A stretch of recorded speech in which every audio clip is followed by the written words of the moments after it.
Hello friends, આજે આપણે બનાવીશું લગ્ન પ્રસંગમાં હોય તેવી ગાજરની બરફી। આ બરફી એકદમ ટેસ્ટી એવી બને છે, બાળકોથી લઈ નાના મોટા બધાને બહુ જ ભાવે તેવી બને છે। જો તમે આ રીતે ક્યારેય ન બરફી બનાવી હોય તો આ રીતે જરૂરથી ટ્રાય કરજો અને ગાજરને ખમણવાની ઝંઝટ વગર ઝટપટ બની જાય તે રીતે આપણે બનાવીશું। તો ચાલો બનાવવાનું શરૂ કરીએ। તો તેના માટે મેં લાલ એવા 500 ગ્રામ ગાજર લીધા છે। જો તમે રહેતા હોય ત્યાં લાલ ગાજર અવેલેબલ ન હોય તો ઓરેન્જ જેવા ગાજર આવે છે તે પણ તમે લઈ શકો। ગાજરને સારા પાણી વોશ કરી પીલરથી આ રીતે સાલ અલગ કરી દઈશું। તેનો આગળ અને પાછળનો ભાગને પણ અલગ કરી દઈશું। આ રીતે બધા ગાજરને સાલ અલગ કરી દેવાની।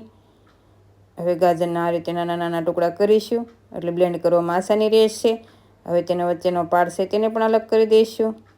જો ગાજરને તમારે ખમણીને તેનું શીણ બનાવવું હોય તો પણ બનાવી શકાય, પણ આ ઝટપટ બની જાય અને ઓછો સમય લાગે એટલા માટે આપણે ગાજરને પ્લસ મોડ ઉપર રાખી ગાજરના ટુકડાને બ્લેન્ડ કરીશું। આ રીતે ગાજરના થોડા થોડા ટુકડા પ્લસ મોડ ઉપર રાખી બ્લેન્ડ કરીશું। જો આ રીતે આપણે કરીશું તો ફટાફટ શીણ થઈ જશે। જો ખમણીને કરીશું તો વધારે ટાઈમ લાગે છે। તો આ રીતે બધા ગાજર બ્લેન્ડ થઈ ગયા છે। તો હવે તેના માટે માપ જોઈ લઈએ। તો તેના માટે 1 કપ સૂકા ટોપરાનું શીણ, પોણો કપ ખાંડ, અડધો કપ મિલ્ક પાવડર, 1 કપ દૂધ, ઝીણા કટ કરેલા કાજુ બદામના ટુકડા સાથે અડધી સ્પૂન એલચી પાવડર લીધો છે। હવે જાડા તળિયાનું પેન લઈ તેમાં 2 સ્પૂન ઘી એડ કરીશું। આમાં આપણે વધારે ઘીની જરૂર નહીં પડે, ઓછા ઘીમાં તૈયાર થઈ જશે।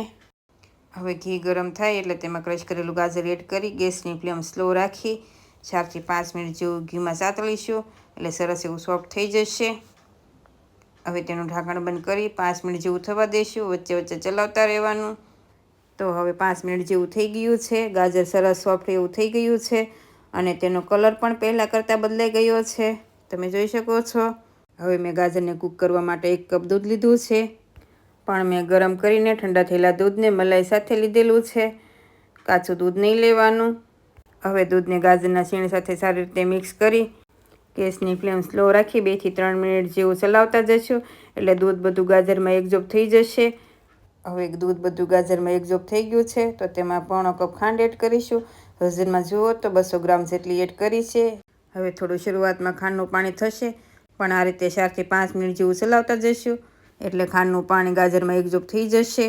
હવે તેમાં અડધો કપ મિલ્ક પાવડર, જો તમારે મિલ્ક પાવડર ન એડ કરવો હોય તો થોડું દૂધ વધારે એડ કરી દેવાનું। હવે મિલ્ક પાવડરને સારી રીતે મિક્સ કરી પેન થોડું સાઈડ છોડવા લાગે અને મિશ્રણ થોડું ડ્રાય એવું લાગે એટલે તેમાં 1 કપ ટોપરાનું શીણ એડ કરીશું, સાથે ઝીણા ક્રશ કરેલા કાજુ બદામના ટુકડા, અડધી સ્પૂન એલચી પાવડર, જો તમારે ડ્રાયફ્રૂટ સ્કીપ કરવું હોય તો પણ કરી શકાય।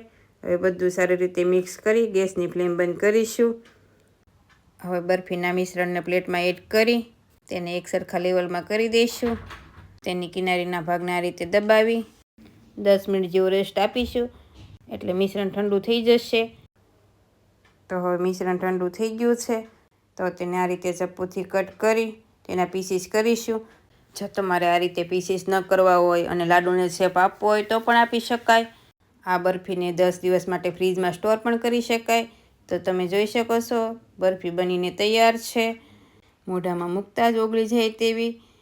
તો તમે આ રેસીપી ક્યારેય ન બનાવી હોય તો આ રેસીપી તમે જરૂરથી ટ્રાય કરજો। તો તમને આ રેસીપી કેવી લાગી? જો મારી રેસીપીઓ ગમતી હોય તો મારી રેસીપીને લાઇક કરજો, શેર કરજો અને મારી ચેનલને સબસ્ક્રાઈબ કરજો। Thank you for watching.